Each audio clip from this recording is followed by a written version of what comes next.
Hello everyone. In the last video, we set up a build deploy pipeline using GitHub Actions and deployed a .NET API to an EC2 instance. In this video, we'll go a step further. We will scale our application by adding in a load balancer and also deploying to multiple EC2 instances. We will learn how to set up a target group, provision multiple EC2 instances, set up a load balancer using AWS CDK. We will also update our GitHub Actions to make sure that the application is getting deployed to all the EC2 instances. If you're new here, my name is Rahul and I make videos on .NET, Cloud and DevOps. This video is sponsored by AWS and is part of my AWS EC2 series. Without much delay, let's get into scaling our application. Here in the existing solution that we have used, I have a AWS EC2 solution, which is the CDK solution for this project, and also the API. This is a simple .NET API. I highly recommend checking out my previous video if you're completely new to deploying to EC2 instances, because I'll be building up on the code that we created in the last video. Here we have the My API servers and we also have the program.cs and the AWS EC2K stack. This is where our entire resources is being set up. The API itself is run as a service on the Linux EC2 instances. Now here you can see I'm setting up the VPC, creating some security groups and making sure the ports are open to expose our API, adding the necessary roles, and also creating an EC2 instance. Now, once this instance is created, we have a GitHub Actions. So if I switch over to VS Code for my GitHub Actions, under the GitHub workflows, we have a AWS EC2 myapi.yml file. This GitHub Actions file has multiple steps. It sets up the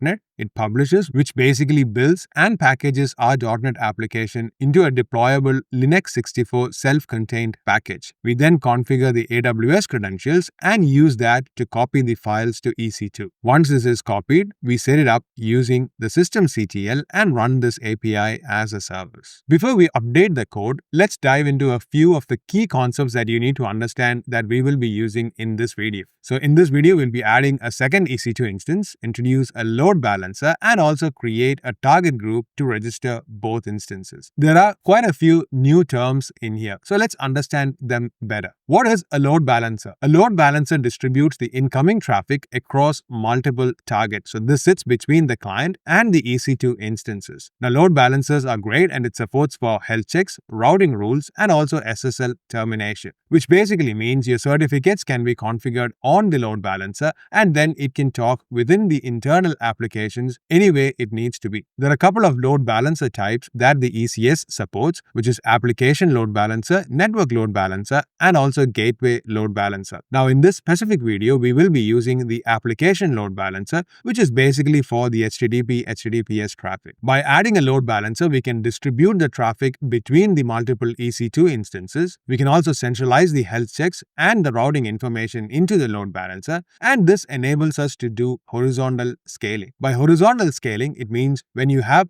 a higher load, you can add more instances of EC2 than having to increase the size of your EC2 instances. When you increase the EC2 size instance, it is called vertical scaling, and when you are adding more of these instances, it's called horizontal scaling. Now, this also improves fault tolerance. For example, if one of these machines were to go down, you can still serve traffic because the load balancer will route it to the other instance. The load balancer will also automatically detect that one of the servers has gone down and stop routing traffic to that instance until it comes back on healthy. We will see that example in this video. Now, target group is a set of EC2 instances that receives traffic from a load balancer. So instead of directly adding the EC2 instances to a load balancer, we first add the EC2 instances to a target group, set up some configuration on that, and then point the load balancer to talk to the target group. If you were to picture this, this is how a client would be making a request. The client would be talking to the load balancer if you don't have a specific URL. So in this case, I'm just going to use the default URL given by the load balancer, which then talks to the target group, which has multiple EC2 instances. So based on the health of the applications running on here, it will route the traffic to both or just one of them. Now, if you want to add more instances, you can do that and register it to your target group. Now that you understand some of the key concepts, let's dive into the code and set this up. To avoid having to type all this out during this video, I have already made the changes that is required. So let me switch to that commit. Here, the only changes that I have made is to add a new variable here for the instance 1. I have extracted out the key pair and the machine image that I was using within the instance 1 definition. So you can see here there is a machine image and also the key pair. Now, since we need 2 instances, I have created one more instance, which is instance 2. So you can see there is a new instance which is exactly the same as instance 1,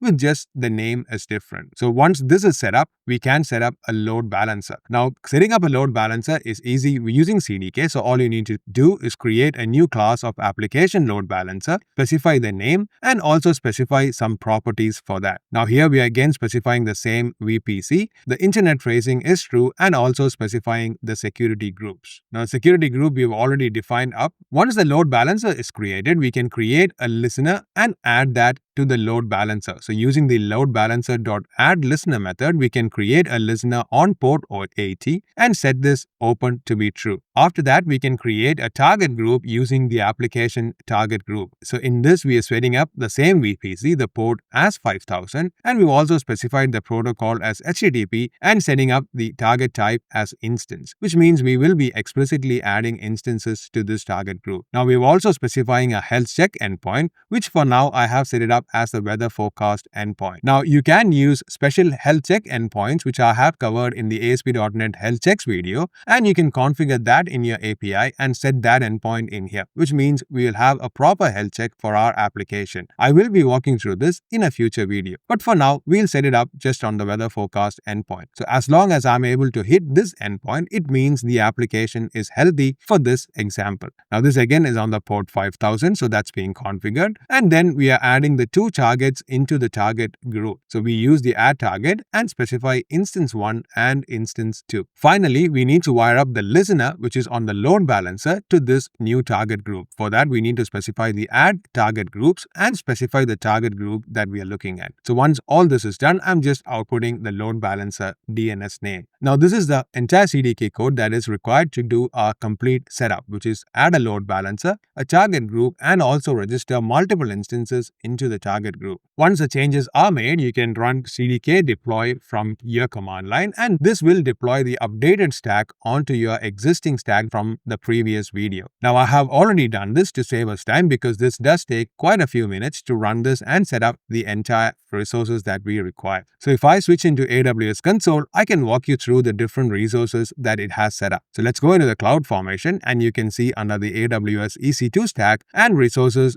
all the resources that is being set up. So in here we have Web API instance 2 and also Web API instance. These are our 2 EC2 instances. We also have the load balancer and also the security groups and the EC2 roles and the Web API target group that we created. Now you can also navigate to the EC2 instance either from here, or you can navigate from EC2 under the main menu. So let's click this instance and directly go to that instance. Now in the EC2 dashboard, you can go to instances and see all the instances that we have. So currently we have 2 instances because that's what we have created. Now to see the load balancer, you can scroll all the way down and you can see a load balancers section inside load balancing. So let's navigate to load balancers, and we have one load balancer setup. So let's navigate into that, and here we have the load balancer and the listener and rule setup. So here we have the HTTP 80, and that is getting forwarded to a target group, and we have just one rule in this specific load balancer. So if I navigate further into the target group, we can see there are 2 total targets and 2 of them are healthy. Now this is wired up using a load balancer, which is also integrated in here. Now in the registered targets, we have 2 instances which are the existing EC2 instances that we have.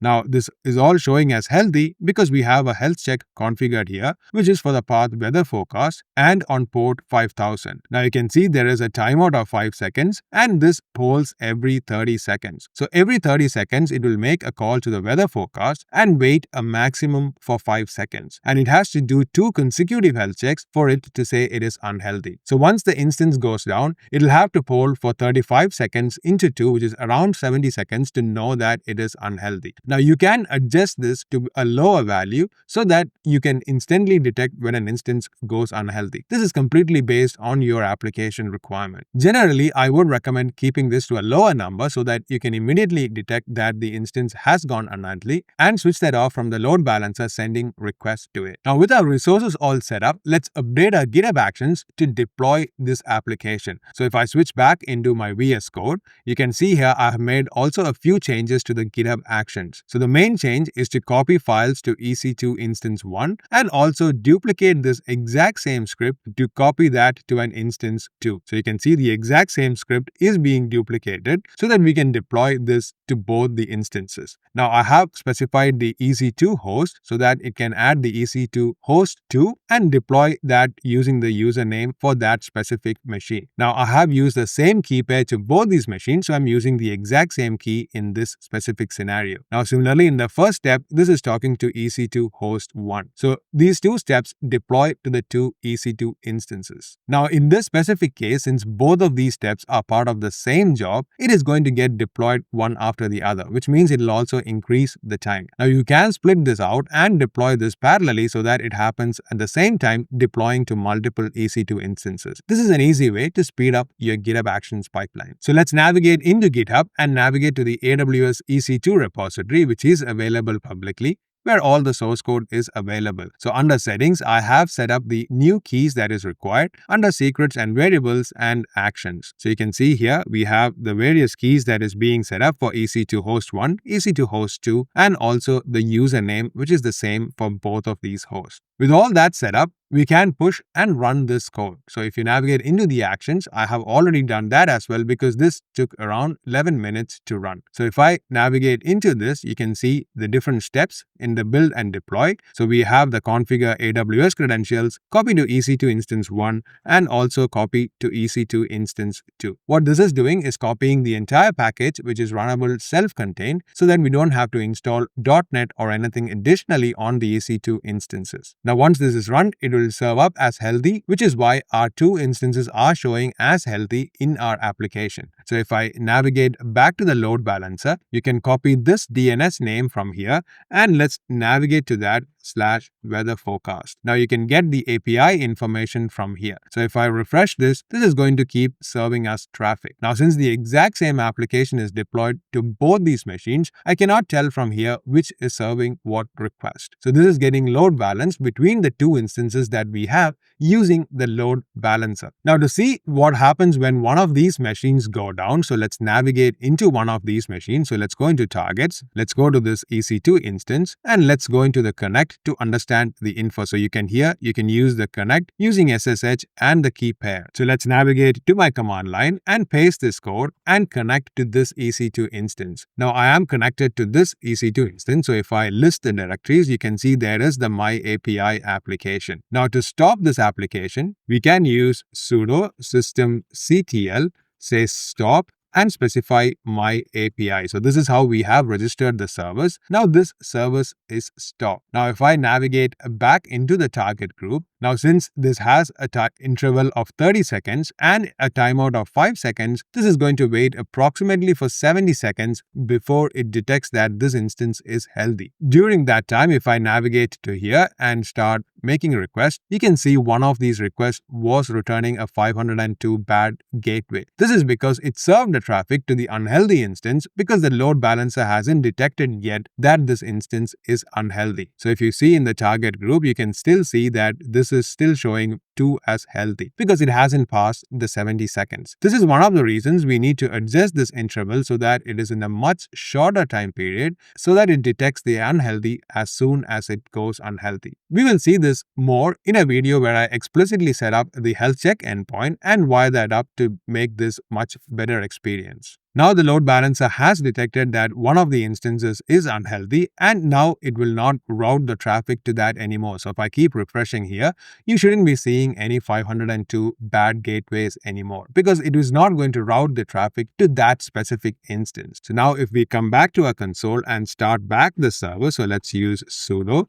systemctl and say start My API. So this is going to start the service and again the same, it is going to take some time to detect that it is back healthy again. So let's refresh this. After some seconds, the target group has detected that this instance is back on and added it back into the healthy port, which means the application will now be serving requests to both these instances again. You can see this is still returning all the information, but again, you cannot tell which is being returned from which instance. Right now, we have our application set up and load balanced and running on multiple instances. However, as you saw with the GitHub Actions, we had to duplicate some of these code and make sure you have to deploy to 2 instances and also add these secret keys onto the GitHub Actions. So as you add more and more instances, this will become a tedious process. So we'll definitely need to solve that if we are to deploy to multiple instances and also control the scale of our application dynamically. In a future video, we will improve this by using auto-scaling groups and also use AWS Code Deploy